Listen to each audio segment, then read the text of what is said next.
Al-Hussayn, he says about those people. Now Al-Hussayn, it's a whole story about that as well.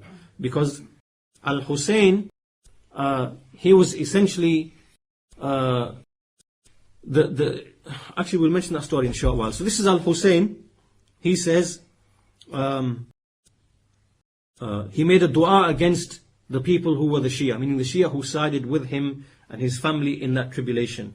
And he said, "O Allah, if you make them to enjoy for a while, then split them with the splitting, and split them into divergent paths, and do not make their rulers happy over them, for verily they invited us to support us, but then they showed enmity towards us and killed us." Right? Here, Al-Hussayn, when he's making this dua, there's actually a history behind this whole incident. Right? And we'll mention that history in a short while, inshallah. But basically, Al-Hussayn, before he was murdered at Karbala, he made many, as is found in the books of the Shia, that he made many supplications against those people who initially they claimed to support him, then they backstabbed him. Then they're the ones who actually killed him. The Shia are the ones who actually killed Hussein. Right? They backstabbed him and they killed him. We'll come to that story in a short while. And likewise, Al-Hussayn, he says in another supplication, he said, "You people, you hasten to give the pledge of allegiance like birds come, and you flock together like the flocking of moths, then you let go of all of that." He said, "May foolishness, remoteness and destruction be from the taghuts of this ummah, those who throw the books behind their backs. Then you fail us and you fight against us. May the curse of Allah be upon the oppressors." And so the point being here that there are many texts from Al-Hasan and Al-Hussayn and Ali bin Al-Hussayn as well. All of them who were basically reviling and criticizing these people who were in that time, who claimed ascription to Ali, but they were the most backstabbing of people, cowardly of people. Right? Now, this comes to the story of Al-Hussayn. So we need to mention that as well, so you understand the history of why these people believe what they believe. So what happened is that with Al-Hussayn, رضي الله عنه, when Muawiyah, who was the first of the rulers after the four caliphs, he was the first of the kings and the best of the kings in Islam. And so when he passed away, then his son Yazid bin Muawiyah, he took power. And he was based in Sham. And then he sent people out requesting that everyone come under his obedience, to give him the pledge of allegiance and to come under his obedience. So what happened is that all of the senior companions, they actually gave him the pledge of allegiance, because they know from the Sunnah it is to obey the ruler, whether he is sinful, whether he is righteous, to obey the ruler, because this is a command in the Sunnah. So the major senior companions gave him the pledge of allegiance. However, Al-Hussayn and Ibn al-Zubayr, they didn't come under his authority because they had certain reasons. They felt that they didn't want to come under his authority.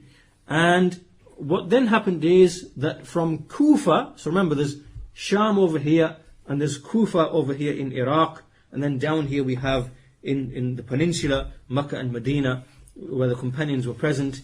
And so when Yazid, he made this request, and then many of the companions, the senior companions, they came under his authority and they gave the obedience. But Hussein and Ibn Zubayr, they didn't give the pledge of allegiance. Now remember, all of this is following on as tribulation from the initial murder of Uthman.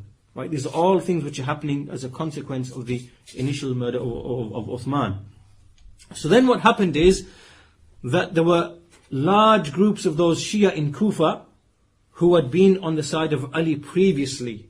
Right? Previously, before, when the issue of Uthman happened, and there was difference of opinion between Talha and Zubair and Ali, and the issue of the battle of the camel took place when the Sab'iyya got involved and stirred that tribulation. So those people who were from the Shia of Ali who stayed with him, there were large groups of them in Kufa. What they began to do is they began to write letters to Al-Hussayn in Makkah. And they would say to him, "Come to us. There's so many of us. We will give you the pledge of allegiance. Come, lead us. Be our leader." And so when these letters were coming to him, he sent a man by the name of Muslim bin Aqil. This man was called Muslim bin Aqil. So he sent him to go and investigate, see what's happening here, and see, is there really this type of support there? And so Muslim bin Aqil, he went to Kufa, and in Kufa he found, or it is in some reports, that there were 18,000 people.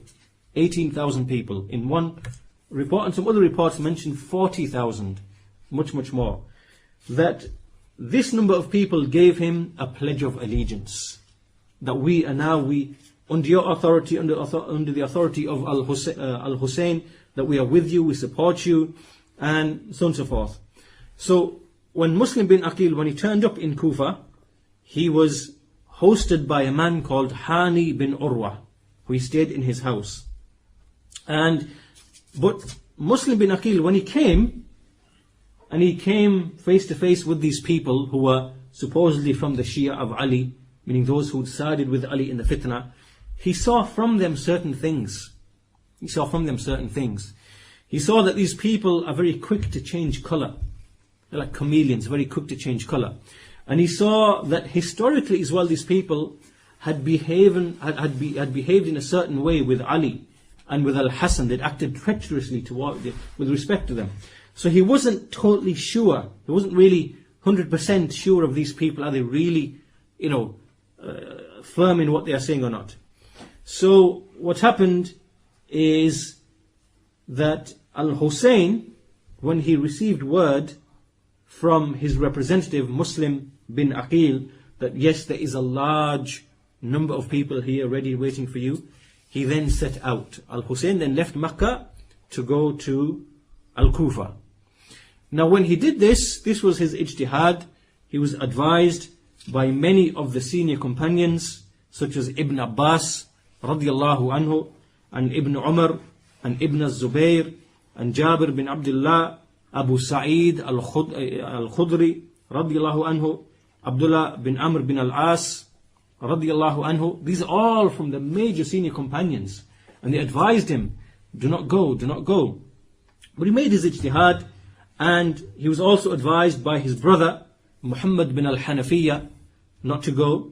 But anyway, he left, and he was warned by some of these companions and some of his brother that these people in Kufa, they are treacherous. They are treacherous people. Do not rely upon these people. But anyway, he left. He made his ijtihad and he left. And even when he left on his journey, as he was going on his journey, Ibn Abbas radiyallahu anhu and Muhammad bin al-Hanafiya, his brother, they actually went out on the journey to meet with him at a certain place and to tell him, don't go. However, qadar Allah, it was the decree of Allah that he would remain firm upon his decision, so he left for Kufa. Okay, so now Al-Hussayn is on the way to Kufa from Mecca. Now what's happened is, meanwhile, when we go back to Kufa here in Iraq. So over here there's Yazid bin Muawiyah, and he's heard that there's like a opposition to him in Kufa.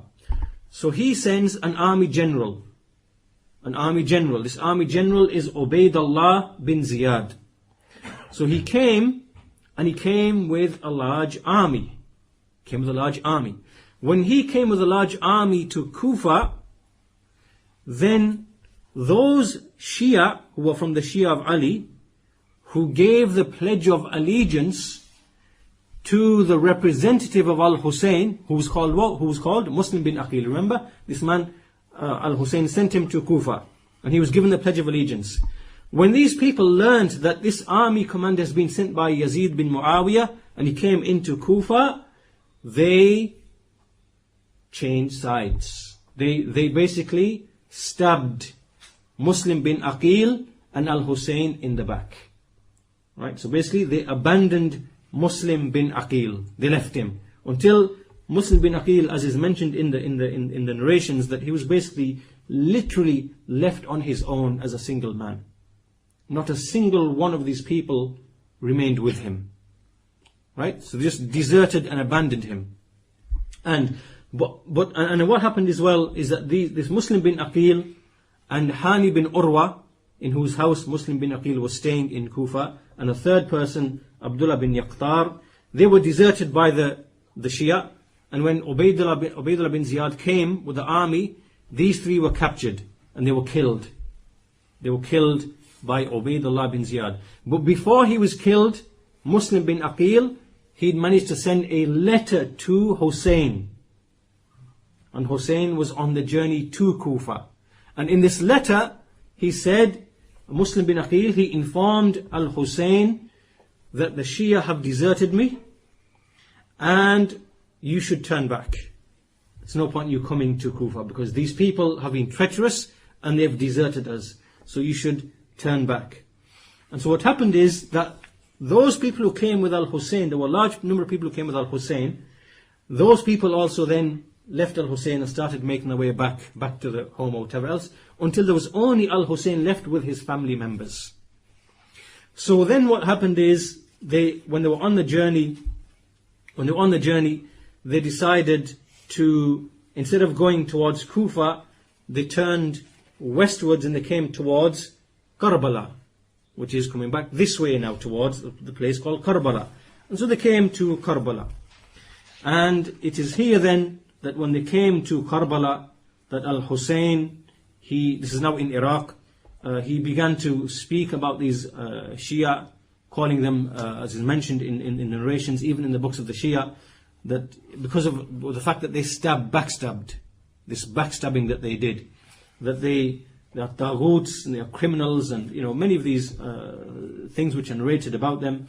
It's a sermon that he gave, in fact, and the sermon is documented in the books of the Shia themselves.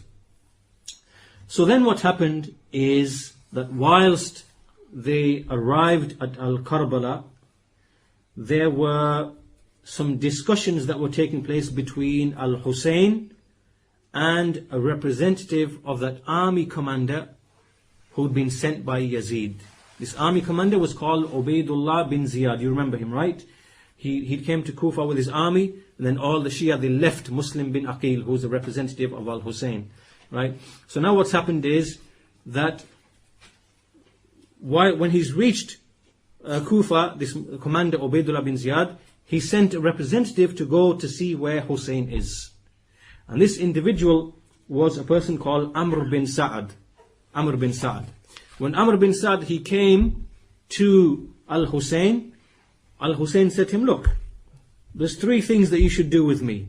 There's three things. Either you take me to Yazid. Take me to Yazid. Because he knew that Yazid would not kill him. Pay attention to this. He said, give me one of three options. Give me one of these three choices. Either take me to Yazid, because he knew that Yazid would not kill him, or I will turn back and I'll go straight back to the Hijaz. I'll turn around and go straight back to the Hijaz. Or number three, take me to one of the far off border regions of the Muslims and I'll just remain there, and that's the end of it. Right? So he said, look, just give me one of these three options. And what happened is that these three requests, like any one of these three requests, wasn't accepted by Ubaydullah bin Ziyad, who is the army commander of his own accord. Right? That's his. He said, no, we're not accepting any of that.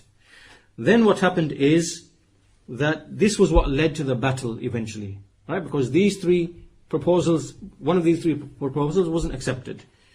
Either take me to Yazid, I'll just turn back and go back to the Hijaz, or just take me to one of the distant border regions of the Muslims and I'll just live there and remain there and whatever. So it wasn't accepted. So then what happened is that from Kufa, this man Amr bin Sa'ad, who was the delegate of Ubaydullah bin Ziyad, he brought with him a group of people, and these groups of people were ones who were from the Shia. They were from the Shia, who were previously with, ascribing to Ali. And these people came, and amongst them was a man called Shammar bin Dhil Jawshan. Shammar bin Dhil Jawshan. And he was the one who actually killed Al-Hussayn, رضي الله عنه. And so a group of them came, and obviously the battle is mentioned in a great detail. So Al-Hussayn, he defended his family, and they killed all of his family. But these people are from the Shia of Ali, the ones who killed him. The Shia themselves, they killed Hussein bin Ali radiallahu anhu.